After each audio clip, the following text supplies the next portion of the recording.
back to my channel. So today's video is actually a topic that I've never really spoken about before, but it's one that's been suggested for a really long time, and I almost used it as one of my mini-series ideas last year around this time, and that is cases where it's kind of unclear whether it was murder or suicide. And this can be a very, very sensitive and touchy topic, which is why I've kind of avoided this type of video, but the more I've thought about it, I've actually stumbled across quite a few that you guys have suggested that are like this, and I personally see a massive lesson that a lot of people can learn from it. And we all know I like to incorporate as many life lessons as possible into my videos, and this particular case I feel like is a pretty prime example of what I would like for you guys to take from this video today. So this is a case about a 22-year-old young man named Jake Latiolais. I'm not exactly sure how to pronounce his last name, but there's actually not a lot of information out there about Jake. It's something that I feel like normally I would see a ton of information on. The circumstances of his disappearance are incredibly odd to me, and honestly, usually this is the type of case that the media would jump on, but unfortunately, I feel like a lot of people have just kind of pushed him to the side, and I'll get more into my thoughts on that later in the video. When it comes to cases like this where there is a lot of confusion and it could really go multiple different ways, usually you see in cases that they have cases labeled very specifically and the evidence kind of proves that. But this, for me, they have it labeled as a missing persons case, and there was an initial homicide investigation. But honestly, I'm not sure how I feel about that given the information that comes along with this case. Jake went missing in Baton Rouge, Louisiana when he was 22 years old on August 29th, 2014. Now, Jake was a very simple guy. He liked fishing, he liked cars, he would work on cars for hours and hours and hours. He apparently used to have this racing seat in his room all through high school, and he said, one day I'm putting this in my car, one day I'll have enough money to buy a car and I'm gonna put it in there myself and all these things. And he ended up, I'm pretty sure, accomplishing that, and he just loved working on things. He loved using his hands. He also really enjoyed drawing. He ended up being hired by a couple of different businesses in the area and homeowners to do murals and different things with their home. And more recently, he had a new baby girl enter his life. I'm not sure much about the mother. There's not any information out about her. But he was living an average life. He seemed like a really happy guy. Everyone that knew him said he was happy, and that's pretty much that. But the circumstances of his disappearance are incredibly bizarre. There isn't really much information on what Jack did the day that he went missing. Again, there's nothing out there online. I'm not sure if he worked that day or if he was with friends that day. I'm not sure about any of that. So it's really kind of difficult to see and understand what his state of mind would have been that day. All we know is that around 2 a.m. in the early morning hours that Jake went missing, he last spoke to someone he knew saying he was heading to West Baton Rouge. Now, again, I'm unsure if this conversation was over a call or over a text, which to me is a very important part of the story. This could change a few things. But unfortunately, Jake never made it to West Baton Rouge, and the confusion around his disappearance from here on would just grow. So shortly after Jake spoke to this person on the phone at around 2 a.m., authorities received an anonymous phone call that a young man was sitting on the rail at a bridge on Highway 10 across the Mississippi River in Baton Rouge. And the Highway 10 is actually pretty large. I think it's 3 or 4 lanes each way. It's a big and heavily traveled bridge. So it stands out when there's someone with their car parked on the side of this highway bridge that's just sitting on the railing. But what alarmed this person the most is that they actually watched this person jump over the edge. The jump would have been about 175 feet straight into the water, and that would be fatal, more than likely. Authorities went straight to the scene to try to figure out what had happened, and the first thing they stumbled upon was a truck running on the side of the road. Now, at this point, they weren't sure who this person was that had jumped. There was no indication by the caller of who it was. The caller wouldn't even identify themselves. And when they found this truck, they quickly realized this truck belonged to Jake. Now, as I said, the truck was running, which was kind of odd in itself, but to make things a little bit more strange, inside of the car he had left his cigarettes, he had left a trolling motor that he had just purchased, I think that day, or if not, he had purchased it in the past few days. It was something he planned on using for, I think, fishing. And then he also left his cell phone, but his cell phone was sitting on the ground by the driver's side door. The only things missing from the truck were obviously Jake, his wallet, and his crutches, which is something that kind of comes into play a little bit later on into this video. Now, this is when they kind of found the identity of this person that was thought to have jumped over, and they decided to go ahead and search the entire Mississippi River in that area because they responded pretty quickly. When someone jumps over into a body of water like that, they're not going to float downriver so fast that someone couldn't retrieve them. But despite bringing in divers and searching the river as thoroughly as they could, they weren't ever able to find a body, which was really confusing to authorities and to all the people that loved Jake, because they had responded so quickly, it didn't make sense for him to not be there, or at the very least, his crutches. Jake had recently had surgery on his left foot, and he could not get around without using crutches, and he had a giant orthopedic boot on his foot. Now, this to me is a key piece of this entire case. Jake would have had an incredibly hard time getting from his car to the railing without having his crutches. So, since the crutches weren't in the car, they assumed the crutches would be either floating in the river or they would be sunk and staying put in the very bottom of the river wherever they floated and eventually hit the bottom, because usually they're made out of aluminum. Depending on the different things that go into them, they can float or they might sink and then just stay in place. But there were no floating crutches anywhere, and there definitely weren't any on the bottom of the river, and this made absolutely no sense. And on top of that, if he had decided to walk himself without crutches from his car to the railing, the crutches would have been in his car, and they weren't there either.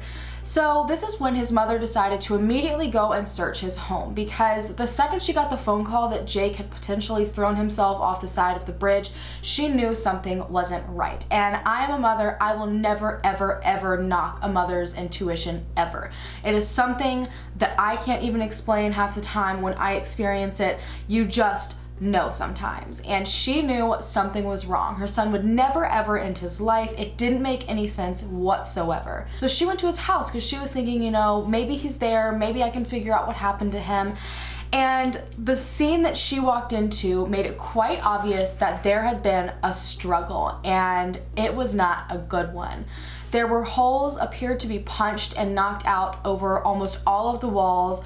One of the windows was punched out as well. All of his things were thrown absolutely everywhere, and then to add to the oddness of it, his TV was gone, all of his guns were gone, and a bunch of other personal, really important belongings to him were gone. So it appeared either there was a massive robbery, someone came and stole all of his things, or for some reason he got really upset, destroyed his own home, and then took random items of his belongings with him. The theory I just stated doesn't make any sense, because if he had been angry, knocked all of his walls out, knocked out his windows, taken all of his important belongings, they would have been in his truck, but they weren't in his truck. So immediately she knew, this isn't right, something has happened to my son. She even checked the entire house for his crutches, since they couldn't find them in the car, on the bridge, or in the water, and that would really be the only other place he would have had them, and they weren't there either. So now the only things missing were his TVs, his guns, other small personal belongings, Jake, his crutches, and his wallet. Now authorities continued to check the river with divers, because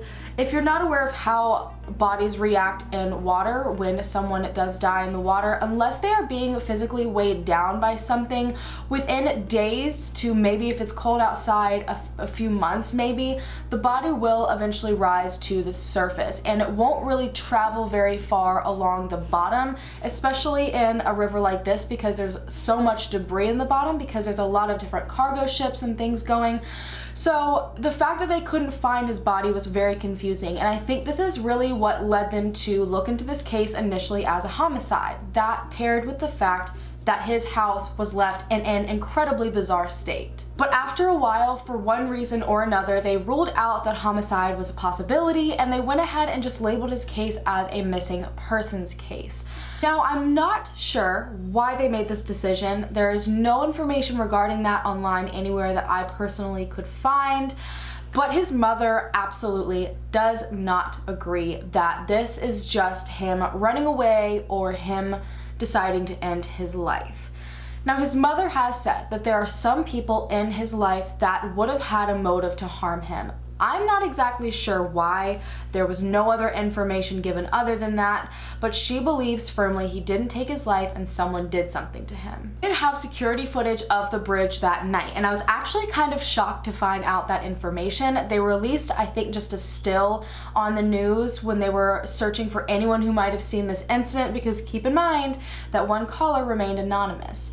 Now, from what it seems to me, there were a decent amount of cars on this bridge. I think I saw a number online that roughly 100,000 cars went over the bridge in a single day. That is how thoroughly traveled this bridge is. So I'm not sure how no one else saw this happening. I'm not sure how no one else saw someone jump over the side of the bridge. Not a single other person has come forward saying they saw anything, know anything, nothing. The entire case is just at a complete standstill. Now, there are two pretty obvious theories here in this case, and the first one is that Jake possibly ended his life. Even if no one believes that someone would possibly take their life, the reality is that we don't always know. There could be things someone is struggling with in private. They could seem like a completely happy person and like that's never something they would consider doing, but a lot of people just keep this kind of thing to themselves. So you never really can 100% rule it out. We've even seen it in cases that we've covered where there has been someone and it has been ruled a suicide, and the whole time they've been missing, the family said there's absolutely no way. You just don't know. So yes, I think there is a possibility that he decided to end his life and just no one knew he was struggling with something.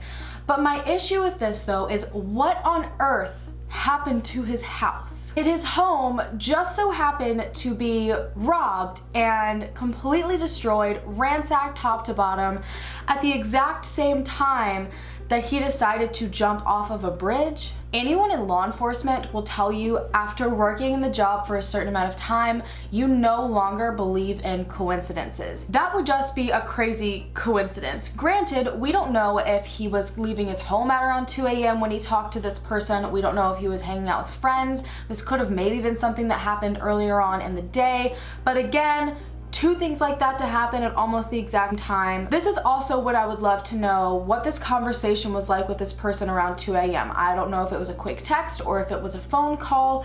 I mean, honestly, I'm sure this person has been questioned, hopefully, to see what Jake's state of mind was, to see if he seemed all right, because we do know that there was about a 30-minute time span between when he spoke to this person and when he supposedly jumped off of the bridge. If you are that close to knowingly taking your life, you're going to probably be acting a little bit strange. Not 100% guaranteed you will be, but it's likely that you would be. On top of that, if you're about 30 minutes away from jumping off of a bridge, why would you even bother telling someone where you're going, what you're doing? It's 2 in the morning. You're likely going through a lot of emotions through your mind at that moment, and it's already in the middle of the night. You're probably not going to take the time to even respond to that person. So the whole idea that he talked to someone and was fine on the phone about 30 minutes earlier really throws this off for me. Now, there's also a lot of theories when it comes to the 911 phone call. A lot of people believe it's very possible that he himself is the one that called 911. The phone was left behind. It was on the ground. So I'm sure authorities thought to check to see if he was the one that made the 911 call, which if he did, okay. However, that doesn't necessarily prove he's actually the one that made the phone call. It easily also could have been someone else. And I know a lot of people don't like it when I look at a case like that. I try to look at it very open and from different angles. But what you have to remember when it comes to cases like this is that if nothing is proven, anything is possible, and you have to look at all of the different options. I personally don't believe the phone call was made from his phone simply based off of the wording that authorities have said. They said an anonymous person made this phone call. They usually, I feel like, would come out and say he made this phone call from his phone, but they haven't said that. So a lot of people also believe maybe this phone call was just a trick, which really leads us into the next theory, that someone did something to Jake, which is the theory that his mother has strongly believed from the beginning. I honestly wonder if this could have been a robbery gone wrong. When I heard that Jake did have some people in his life that would have had motive to harm him, it makes you wonder if there is some grudge going on, or if potentially he owed someone money. And it would make a lot of sense if these people came and maybe they couldn't get their money back, so they wanted to rob him of his most expensive items, which would be a TV and guns. It's easy to resell those things. So what if they came to rob him and he ended up getting in the way and they decided to take him out? Now, the way I see this theory is that if he was hurt, he wouldn't have much chance to really protect himself. So what would he likely do? Probably try to leave, flee the house. What would be the only things he would have with him trying to run away from these people? Himself and his crutches. What are the two main things missing? If it was a group of people that had an issue with him, it would make it really easy for them to set it up to look like a suicide. They could have taken his car, driven it to a nearby bridge, and then sat there and pretended like the car was broken down. Could have made their own quick 911 phone call before hopping into another person's car and driving off. And this would not have alarmed anyone that was going across the bridge, which could be why none of these cars saw anything strange. They could have just assumed this was a car that had broken down and these innocent people were just being picked up because they were stuck on the side of the road. And this kind of brings me to this bizarre 911 phone call of someone wanting to stay anonymous to report this young man supposedly jumping off the side of this bridge. Now, if it was a stranger that drove by and saw this man jump in, I understand them staying anonymous at first because maybe they're freaked out. They don't know what's going on. You know, it's upsetting them. They don't think about it. They just call, say someone jumped off the bridge, and that's it. However, if it was an innocent reason to remain anonymous, why on earth would they stay anonymous after Jake's case was blasted all over the news? The information this person gave them, it was crucial to solving the case and confirming everything. His mom has been very vocal about how badly this has hurt her and how she just wants an answer either way. She just needs to know.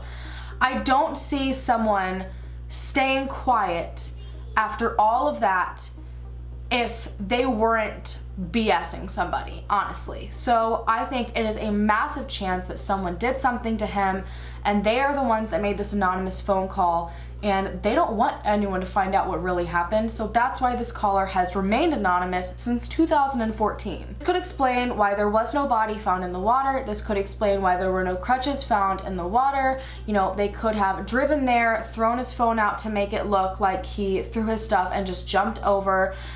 They probably left the car running because they had no use for the keys anymore. You know, honestly, I have no idea. I have no idea if they ever did a forensic examination on the car. I'm assuming they did because it was a homicide investigation. This is also another reason that I would really love to know if the last person that he spoke to was over text or call, because anyone can send a text message, and this could have really changed the time frame of someone's ability to do something to Jake. It could have changed a lot in the case. If it was a phone call, this person can likely say pretty confidently that just 30 minutes before this person was seen jumping, they talked to Jake and they knew it was Jake. But if it was a text, you can't always assume you're talking to who you think you are. But if it was a call, that leaves about 20 to 30 minutes for something to have happened to Jake, which is not a large time frame. And on top of that, we have no idea how far away his home is in relation to the bridge, which, you know, makes travel times different, and then makes the time that something could have happened to him potentially in his home very different as well. Now, I have no idea if this was suicide. I have no idea if this was a homicide. Right now it's just labeled as a missing person, but his mother has said she's ready for either outcome, but she just needs at least one of them to be confirmed so she can properly grieve and cope and move on in her life the best way she possibly can. Whether this case was a suicide or if someone did something to Jake, the public cannot forget that this man is still missing. And this was the main reason that I wanted to cover a case like this, where there is a huge possibility there was suicide, but there's also a huge possibility that it was a homicide. Unfortunately, with cases like this, people make pretty strong assumptions that it was suicide. And since they have what they believe is their answer, they have what satisfies their need to know what happened, they forget that this person is still missing. This mother is still missing her son. This family is still missing their loved one. Nothing has been confirmed, meaning that anything at all can be possible.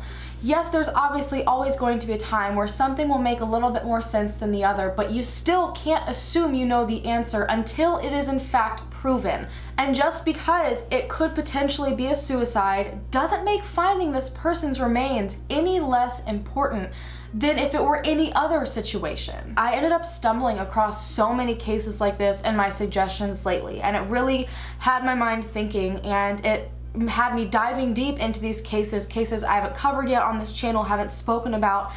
And unfortunately, I saw the same thing over and over and over again. The second the public wanted to assume it was a suicide, everyone stopped searching, everyone stopped caring. It's like our brains immediately think, oh, well, they chose this, and they forget that there's other people out there that still want to find their loved ones so that they can properly bury them, so they can understand and so they can cope. And I think that's incredibly heartbreaking, because in almost every single one of these cases, as soon as suicide was kind of brought up, the news coverage stopped, everyone stopped talking about it, and then it's just the family busting their butt to try to find this person, because at the end of the day, at that point, it's like they're the only ones that care anymore, because there's no mystery to all these other people. They don't care anymore, and that's not the kind of person I am, and I know none of you guys are like that. So this story needs to be kept in the public eye, whether it's to encourage people to come forward or to remind people that they need to constantly be looking for possible remains along the Mississippi River. Either way, this young man hasn't been brought home yet, and we are the Hallen family. We try to bring them home together. That's literally what I say at the end of every single video. It doesn't matter who they are, what their background is, what they did, if they were a good person in everyone else's eyes. It doesn't matter if they decided to end their life. It doesn't matter if someone ended it for them. Every person that has a family that wants to bring them home deserves that. And just because some portions of the public decide that they have their answers and they're satisfied doesn't mean that the family is, or that the case is solved. So this was a really, really important case for me to cover. I know it's very different than anything I've really ever done before. I want to go ahead and thank you guys for listening to Jake's story. I know that his family is working with a private investigator now. I have seen on their Facebook that they might be getting close to some sort of answers. The private investigator has said pretty confidently that the people that have chosen to keep quiet, they're closing in on them. Now we'll see where this goes. It could go nowhere, I'm not sure.